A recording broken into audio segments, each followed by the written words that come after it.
Okay, this is a cool piece of pine or cedar I found at the river. This is beginning to carve it. I have to go over every bit of it to get away what was worn from the river. This is a piece of driftwood. And I want to read again from the book Diligently Seeking God by Gary Henry. Dark Days of Faith. Then his wife said to him, "Do you still mean to persist in your blamelessness? Curse God and die." "That is how foolish women talk," Job replied.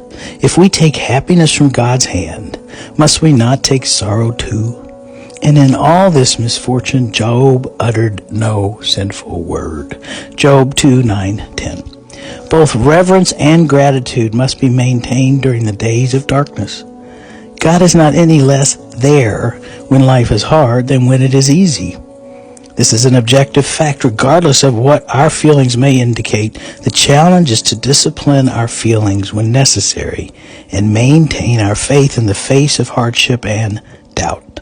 Dark days need not be days of utter defeat. As one of the Lord's apostles, and having endured more than a few difficult days, Paul could say, "We are hard pressed on every side, yet not crushed. We are perplexed, but not in despair. Persecuted but not forsaken, struck down but not destroyed, always carrying about in the body the dying of the Lord Jesus, that the life of Jesus also may be manifested in our body." 2 Corinthians 4:8-10. To be hard pressed doesn't mean that we have to be crushed.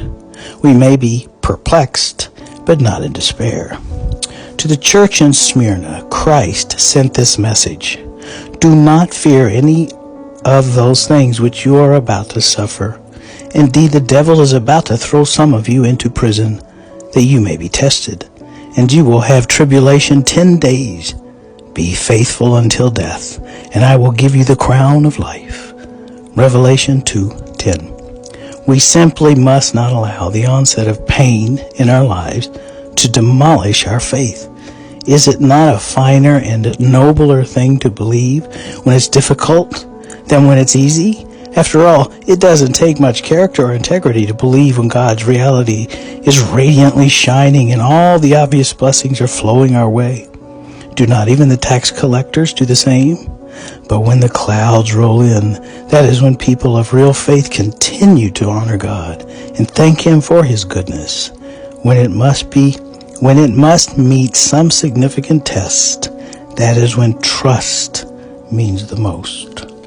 The value of faith doesn't really become obvious until there is some doubt to be dealt with.